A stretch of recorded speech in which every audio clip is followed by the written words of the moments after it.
মায়ের জোরাজুরিতে বিয়ে করতে হলো এক বিধবা মহিলাকে। মহিলা না, মেয়েই বটে। বয়স বেশি না, আমার চেয়ে 1-2 বছরের ছোট হবে। তবে বাচ্চা মেয়ে আছে একটা। আমার একদম ইচ্ছে ছিল না বিয়েতে। যে এরকম পূর্ব বিবাহিত মেয়েকে বিয়ে করে আমার জীবন নষ্ট করার মানে নেই। কিন্তু মায়ের বান্ধবীর মেয়ে হয়ে জোর করেই বিয়ের পিঁড়িতে বসতে হলো। আজ আমার বাসর রাত। মনে এক প্রকার ঘৃণা নিয়েই ঘরে ঢুকলাম। সুন্দর করে ফুল দিয়ে সাজানো বিছানায় একটা লাল শাড়ি পরিহিত মেয়ে মাথা নিচু করে বসে আছে। মেয়ে মাসাল্লাহ খুব সুন্দরী, কিন্তু আমার প্রবলেম তার মেয়ে নিয়ে। আমি ভেতরে গিয়ে মাথার পাগড়ি ছুঁড়ে মারলাম বিছানায়। চমকে উঠল মেয়েটা। দেখুন, আমি আপনাকে আমার স্ত্রী হিসেবে মানতে পারবো না। মায়ের ইচ্ছাতে বিয়েটা করেছি, ব্যাস, এ পর্যন্তই। আমার কাছে আর ঘেঁষতে আসবেন না। আর আপনার মেয়েকেও আমার কাছ থেকে দূরে রাখবেন। স্ত্রীর অধিকার আমার উপর ফলাবেন না, প্লিজ। ধড়াম করে দরজা সজোরে লাগিয়ে বেরিয়ে এলাম ঘর থেকে। মেয়েটা ফোঁপাতে ফোঁপাতে কাঁদতে লাগলো। আমি ছাদে গিয়ে দাঁড়ালাম। আকাশে এত মধুর রূপোর থালার মতো চকচকে চাঁদ থাকা সত্ত্বেও আমার সেটা ভালো লাগছে না। আমার জীবনটাই যে বরবাদ হয়ে গেল। শেষে কিনা এক বিধবার সাথেই বিয়ে করতে হলো। মায়ের উপর খুব রাগ হচ্ছে। কিছুক্ষণ দাঁড়িয়ে ঠান্ডা বাতাসে মন ফুরফুরে করে আবার রুমে গিয়ে ঘুমিয়ে পড়লাম। পরদিন থেকে আমি ইগনোর করতে লাগলাম তাদের। মেয়েটা মাথা নিচু করে কাজের লোকের মতো বাড়ির সব কাজ করে, কিন্তু আমি সারাদিন বাইরে বাইরে থাকি। তার 1 বছরের মেয়েটা হামাগুড়ি দিতে দিতে আর মুখে অস্পষ্ট কিছু উচ্চারণ করতে করতে সারা বাড়ি ঘুরে বেড়ায়। বাড়িতে শুধু আমরা তিনজনই থাকি। সারাদিন কাজ শেষে যখন বাড়ি ফিরি, তখন দেখি বাচ্চা মেয়েটা হামাগুড়ি দিতে দিতে আমার সামনে আসে। আমার দিকে তার মায়াবী চোখ দিয়ে তাকায়। বিরক্ত লাগে আমার তাকে দেখলে। আমি পাশ কাটিয়ে নিজের রুমে চলে যাই। ওর মা চুপচাপ আমায় খাবার দিয়ে যায়। একটা বারও মাথা উঁচু করে তাকায় না। আমিও কিছু না বলে চুপচাপ খেয়ে নেই আর নিজের কাজ নিজে করে যাই। ওরা আলাদা রুমে ঘুমায় আর আমি আলাদা রুমে ঘুমাই। একদিন বাড়ি ফিরে এসে নিজের রুমে গিয়ে দেখি সব লণ্ডভণ্ড হয়ে আছে। নিশ্চয়ই ওই বাচ্চা মেয়েটা করেছে এরকম। আমি চটে গেলাম। আমার মাথায় রক্ত উঠে গেল। আমি রাগে ফোঁসাতে ফোঁসাতে চিৎকার দিয়ে উঠলাম, আয়েশা! আমার বিধবা বউটা দৌড়াতে দৌড়াতে আসলো আমার রুমে। মাথা নিচু করে কাঁদো কাঁদো গলায় জিজ্ঞেস করলো, জি জি, কি হয়েছে? এই, কি হাল হয়েছে আমার রুমের? কে করেছে এমন? নিশ্চয়ই আপনার মেয়েটা। কতবার বলবো ওকে আমার থেকে দূরে রাখবেন? একটা কথা একবার বললে কানে যায় না? আয়েশা কাঁদতে কাঁদতে আমার পায়ে পড়ে গেল। এই, এই কি করছেন? প্লিজ, প্লিজ, ওকে ক্ষমা করে দিন। অনেক বড় ভুল হয়ে গেছে। আর কোনো দিন হবে না, প্লিজ। আয়েশার অশ্রুজল টপ টপ করে আমার পায়ে পড়ছে। যত সব আদিক্ষেতা। আমি ঘর থেকে বেরিয়ে চলে গেলাম বাইরে। আবার ফিরে এলাম গভীর রাতের দিকে। আমি সোজা চলে গেলাম আমার রুমে। রুমে ঢুকেই আমি চমকে গেলাম। খুব সুন্দর করে পরিপাটিভাবে গোছানো ঘর, এমনকি আগের চেয়েও সুন্দরভাবে। সেটা দেখে আমার মনটা একটু ভালো হলো। ক্লান্ত শরীরটা এলিয়ে দিলাম বিছানায়। লাইট ফ্যান অফ করে শুয়ে পড়লাম। খুব ঠান্ডা পড়েছে। দিনপত নীরবতার মাঝে হঠাৎ আমার কানে ভেসে আসলো করুণ ফুঁপানির আওয়াজ। বুঝতে পারলাম আয়েশা পাশের রুমে ফুপিয়ে ফুপিয়ে কাঁদছে। আমি তোয়াক্কা না করে শুয়ে পড়লাম। চোখ খুলতেই হঠাৎ নিজেকে আবিষ্কার করলাম একটা অন্ধকারাচ্ছন্ন বদ্ধ স্থানে। কিছুই দেখতে পারছি না আমি। উঠে দাঁড়াবার চেষ্টা করছি, কিন্তু কিছুতেই সম্ভব হচ্ছে না। হঠাৎ আলোকিত হয়ে গেল ঘরটা। আমার সামনে আমি আবিষ্কার করলাম এক বিরাট আয়না। আয়নাতে প্রতিফলিত হচ্ছে একটা ছোট্ট বাচ্চার ছবি। এ কি? এ তো আমি। এটা তো আমার ছোটবেলার ছবি। আমি হঠাৎ এত ছোট কি করে হয়ে গেলাম? চরম রকমের ভয় পেয়ে গেলাম আমি। কাঁদতে লাগলাম চিৎকার করে। হাত পা ছুটছে, কিন্তু উঠে দাঁড়াতে পারছি না। কাঁদছি আর অস্পষ্ট কিছু উচ্চারণ করছি, কিন্তু কোনো কথা বলতে পারছি না। হঠাৎই ঘরটার আদল বদলে গেল। নিজেকে আবার আবিষ্কার করলাম সেই ঘরে, যে ঘরে একসময় আমি, মা আর বাবা থাকতাম। আমি বিছানায় শুয়ে হাত পা ছুঁড়ে কাঁদছি, কিন্তু চারপাশে কেউ নেই। হঠাৎ দৌড়িয়ে ঘরে প্রবেশ করলো মা বাবা। তাদের দেখে আমি চমকে গেলাম। মা আমাকে কোলে তুলে নিল। মা আমাকে দোলাচ্ছে আর বাবা আমাকে হাসানোর চেষ্টা করছে। বাবার আজগুবি কাণ্ড দেখে আমি হাসতে লাগলাম। বাবাকে দেখে আমি প্রচণ্ড রকমের খুশি হই। বলতে ইচ্ছা করছিল, বাবা, বাবা তুমি এসেছো? কতদিন তোমার জন্য অপেক্ষা করেছি আমি। তুমি বলে আকাশের তারা হয়ে গেছিলে, কিন্তু কই, এই তো আমার সাথে তুমি। আর ছেড়ে যেও না আমায় প্লিজ। টপ করে এক ফোঁটা পানি আমার চোখ বেয়ে নেমে পড়ল। হঠাৎই সব কিছু আবার বদলে গেল। আমি আবার চলে আসলাম সেই অন্ধকার স্থানে। এ কি হচ্ছে আমার সাথে? আমি জোরে জোরে কাঁদতে লাগলাম, আর মনে মনে বাবাকে ডাকতে লাগলাম। মুখ দিয়ে কথাই বলতে পারছি না যে। অন্ধকারের মাঝে আলোর রেশ ছিটিয়ে হঠাৎ এক মানব অবয়ব ফুটে উঠল। দেখলাম বাবা দাঁড়িয়ে আছে, একটা মুচকি হাসিমাখা মুখ নিয়ে তাকিয়ে আছে আমার দিকে। আমি হাত বাড়িয়ে বাবাকে ছোঁয়ার চেষ্টা করছি, কিন্তু আমি ব্যর্থ। ছোটবেলায় এক অজানা ঝড়ে বাবাকে হারিয়ে ফেলেছিলাম, এরপর আর চোখের দেখা হয়নি। আজ তাকে দেখে কতটা তৃপ্তি হচ্ছে বলে বোঝানো অসম্ভব। আমি হামাগুড়ি দিয়ে ছুটে চলেছি বাবার দিকে, কিন্তু ততটাই দূরে সরে যাচ্ছে তার অবয়ব। আমি ঝাপসা দেখতে পাচ্ছি, পানিতে চোখ টইটুম্বুর হয়ে গেছে। বাবার একবার ছোঁয়া পাওয়ার জন্যে আমি কাতর, কিন্তু তা কিছুতেই সম্ভবপর হচ্ছে না। হঠাৎ আলোর তীব্রতা কমতে লাগলো, বাবা আস্তে আস্তে হারিয়ে যেতে লাগলো দূরে। আমি হাত বাড়িয়ে আছি। বাবা! অস্ফুট শব্দ বেরিয়ে এলো আমার মুখ থেকে। আবার অন্ধকার পরিবেশকে গ্রাস করে নিল।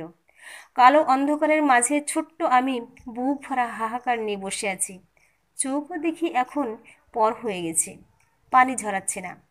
এক এক করে বাবার সাথে কাটানো মুহূর্তগুলো চোখের সামনে ভাসছে, কিন্তু যখন মনে পড়ছে সব অতীত, তখন হৃদয়টা চূর্ণ বিচূর্ণ হয়ে যাচ্ছে। সব দুঃখ কষ্ট ভেতরেই জমে জমে পাহাড় তৈরি করছে, কিন্তু এক ফোঁটাও কষ্ট বের হতে পারছে না। লাফিয়ে উঠলাম আমি, ঘেমে গেছি একেবারে। চারপাশে তাকিয়ে নিজেকে নিজের রুমেই আবিষ্কার করলাম। স্বস্তির একটা নিঃশ্বাস ছাড়লাম আমি। এতক্ষণ তবে স্বপ্ন দেখছিলাম। নিজের বালিশের দিকে তাকালাম, ভিজে নাজেহাল হয়ে গেছে। তখনই আমার পাশে শুনতে পারলাম কোনো বাচ্চার আপ আপ আপ আওয়াজ। আমি নিচের দিকে তাকালাম, দেখি আয়েশার মেয়ে নিশি বসে বসে খেলছে আর উল্টোপাল্টা কিছু বলছে। আমি বিছানা ছেড়ে নিচে নামলাম, হাঁটু গেড়ে বসলাম নিশির সামনে। ও হাঁ করে তাকিয়ে আছে আমার দিকে। এতদিনে ওর চেহারাটাও ভালো করে দেখিনি, আজ দেখে বুঝলাম খুব সুন্দর মেয়েটা। ওর চোখগুলো খুব মায়াবী। হঠাৎ আমার মনে পড়ল যে মেয়েটারও তো বাবা মারা গেছে। মেয়েটা যখন বুঝতে শিখবে, তখন তার ভেতরেও আমার মতো হাহাকার কাজ করবে। আমি বুঝি বাবা না থাকার কষ্ট। একদিন এই বাচ্চা মেয়েটাকেও বুঝতে হবে। ভাবতে ভাবতেই নিজের অজান্তে দুফোঁটা জল চোখ বেয়ে নেমে পড়ল। হঠাৎ নিশি তার হাত বাড়িয়ে আমার মুখের উপর রাখলো। তার স্পর্শে আমি ঘোর থেকে বাস্তবে ফিরে এলাম। নিশি তার ছোট্ট আর কোমল হাত দিয়ে আমার চোখের পানি মুছে দিল, আর মুখ দিয়ে অস্ফুট শব্দে উচ্চারণ করলো, বাবা। আমি অবাক হয়ে চেয়ে রইলাম ওর দিকে। এ আমি কি করছিলাম এতদিন? এমন একটা ফুটফুটে পরীর মতো বাচ্চা মেয়েকে আমি দূরে দূরে রাখছিলাম। ও তো আমারই মেয়ে। এমন একটা মেয়ে পেয়েছি, এটা আমার জীবনের অনেক বড় একটা প্রাপ্তি। কজন এমন মেয়ে পায়? আমার চোখ দিয়ে অঝরে খুশির জোয়ার বইতে লাগলো। কোলে তুলে নিলাম নিশিকে, কপালে একটা চুমু দিয়ে বললাম, সরি মা, সরি। তোকে এতদিন খুব কষ্ট দিয়েছি, আর দেব না। তুই আমার মেয়ে মা, তুই আমারই মেয়ে। আরেকবার বাবা বল। মেয়েটা আবার অস্ফুট শব্দে উচ্চারণ করলো, বাবা। আমার প্রাণটা জড়িয়ে গেল। আনন্দের জোয়ার বইতে শুরু করলো আমার মনে। এই বোধহয় বাবা হওয়ার আনন্দ। নিজেকে পৃথিবীর অন্যতম ভাগ্যবান ব্যক্তি মনে হচ্ছে। এমন সময় হঠাৎ শুনতে পেলাম আয়েশার ডাক, নিশি, নিশি। নিশিকে খুঁজছে সে। খুঁজতে খুঁজতে এক পর্যায়ে সে আমার রুমের সামনে চলে এলো। নিশিকে আমার কোলে দেখে প্রচণ্ড আতঙ্কিত হয়ে গেল সে। দৌড়ে এসে ছোঁ মেরে নিয়ে গেল নিশিকে আমার কোল থেকে। মাথা নিচু করে ভিজে গলায় বলতে লাগলো, দয়া করে ক্ষমা করে দিন, আর কখনো ওকে আসতে দেব না, ক্ষমা করে দিন। কথাটা বলেই আঁচলে মুখ লুকিয়ে নিশিকে নিয়ে দৌড়ে চলে গেল আয়েশা। যাওয়ার আগে ওর চোখে আমি জল দেখতে পেয়েছিলাম। হয়তো সে ভেবেছে আমি নিশিকে বকা বা মারার জন্য কোলে তুলে নিয়েছি। নিজের উপর চরম ঘৃণা হতে শুরু করলো। এতদিন কি করছিলাম আমি? আমি এত নিকৃষ্ট কি করে হলাম? আয়েশা তো আমার স্ত্রী, ওকে নিজের থেকে দূরে ঠেলে দিয়েছিলাম আমি। মেয়েটার কি দোষ? ও তো এখনও বাচ্চা মেয়ে। বিয়ের 2-3 বছর পরই তার স্বামী মারা গেল। সে স্বামীর সুখও ঠিকভাবে পায়নি। মায়ের কাছে শুনেছিলাম তার স্বামী নাকি বেশ একটা ভালো ছিল না, শুধু তার দেহই চাইতো। মনের দিকটা বিবেচনা করতো না। আমিও তো তার মতো পশু হয়ে গেলাম। না, আয়েশা আমার স্ত্রী, ওকে ওর প্রাপ্য ভালোবাসা আমি দিব। ও আমার অর্ধাঙ্গী। মেয়েটা খুব সহজ সরল। আমার না করার পর তাকায়নি আমার দিকে। আমাকে খুব ভয় পায়। আমি আমার ভুল এতদিন বুঝতে পারলাম। আমি ছুটে গেলাম আয়েশার রুমের দিকে। বাইরে থেকে কাদার আওয়াজ আসছে। কতটা কষ্টই না তাকে দিয়েছি আমি। আমার নিজেরই কষ্ট হচ্ছে এখন। আমি আস্তে করে দরজা খুললাম।